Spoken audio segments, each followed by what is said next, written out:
庄子泽阳篇解锁庄子的智慧密钥，少之与大公条的思想交锋。大家好，我是明德君。在生活里，我们时常会陷入沉思，这世间万物究竟有着怎样的运行法则？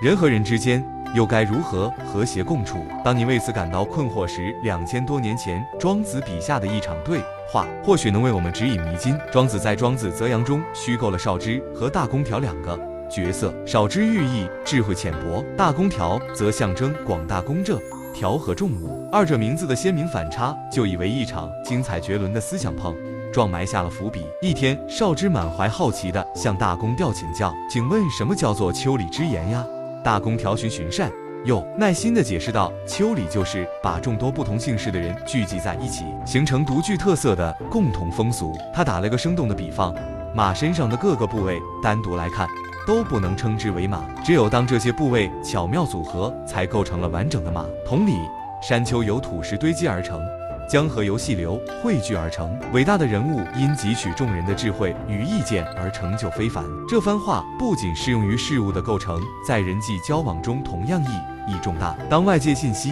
进入我们的内心时，即便我们已有自己的见解，也不应固执己见。当我们表达内心想法时，即便坚信自己正确，也无需急于与人争论。自然万物的运行也遵循着这样的规律，四季气候各异，大自然一视同仁，才确保了岁序更替的正常进行。百官职能不同，只有君主不偏私，国家才能繁荣稳定。万物皆有其自身规律，大道对万物一视同仁。正因如此，它没有特定的名称，没有刻意的干预，反而成就了万物的自然生长。世间祸福相依，就像山泽中的各种木材，虽形态各异，但都能在整体中找到自己的价值，共同构建出和谐统一的生态。少之接着问道：“既然这样，把它称为道可以吗？”大公条摇了摇头，解释说：“物的种类繁多，远超万种。我们用万物来统称，仅仅是取数字中表示多数的万。天地是形体中最大的，阴阳是气体中最大的，而道涵盖天地阴阳，因其无比广大，才被称作道。道虽是有限的符号，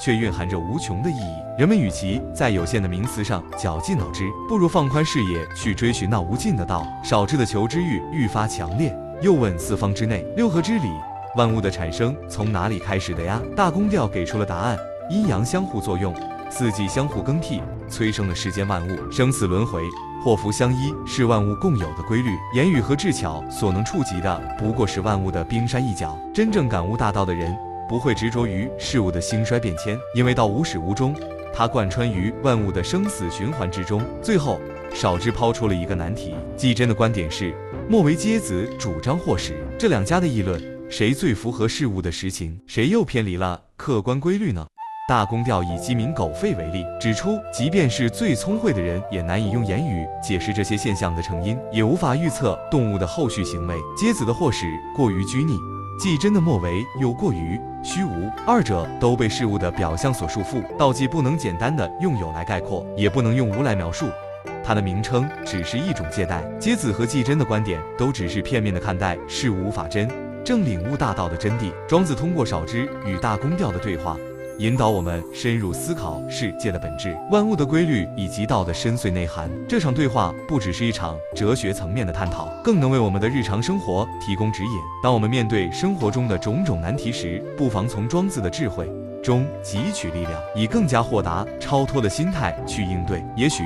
这便是庄子留给后人最为珍贵的精神财富，在岁月的长河中持续照亮我们前行的道路。让我们再度深入探寻这场对话，其中的智慧远不止表面呈现的这般简单，它在生活的各个维度都有着极为深刻的映照与启示。从自我认知的角度来说，少之这个角色为我们敲响了警钟。每个人都有可能陷入少之的困境，对事物的认知停留在浅薄的层面。然而少之可贵之处在于他勇于发问，不断探索。这启示我们在面对未知时，不因害怕暴露自己的无知而选择沉默，相反，要保持一颗好奇心，像少之一样大胆地提出问题。只有这样，才能逐渐摆脱认知的局限，拓宽自己的视野。在团队协作领域，大公调关于丘礼之言的论述有着重要的指导意义。一个高效的团队恰似丘礼的缩影，团队成员各有所长，就像马的各个部位，只有相互配合，才能发挥出最大的效能。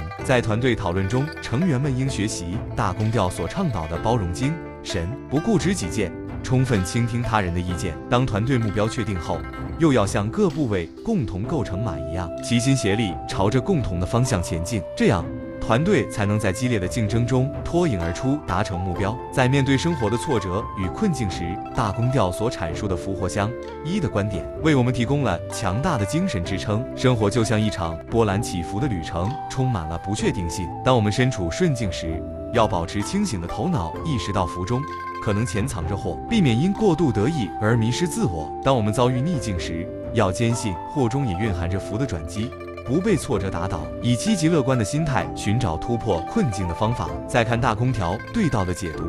这对我们的人生规划有着深远的影响。道虽难以用言语完全描述，但它无处不在蕴含着宇宙万物的运行规律。我们在规划人生时，不应仅仅局限于眼前的利益和目标，而要以更广阔的视角去探寻人生的道。这意味着我们要了解自己的内心需求，遵循自然和社会的规律，找到适合自己的发展道路。只有这样，我们的人生才能更加顺遂，更有意义。在与他人的交往中，芥子和季真的观点从反面给我们以警示。芥子的祸始和季真的末为，一个过于强硬，一个过于消极，都不利于良好人际关系的建立。我们在与他人相处时，既不能像芥子那样将自己的意志强加于他人，也不能像季真那样对他人的需求和感受漠不关心，而应该秉持一种平衡包容的态度，尊重他人的选择和观点，积极倾听他人的声音，共同营造和谐的人际关系。庄子介绍之与大公调的对话，构建了一个庞大而深邃的思想体系。它教会我们如何认识自己，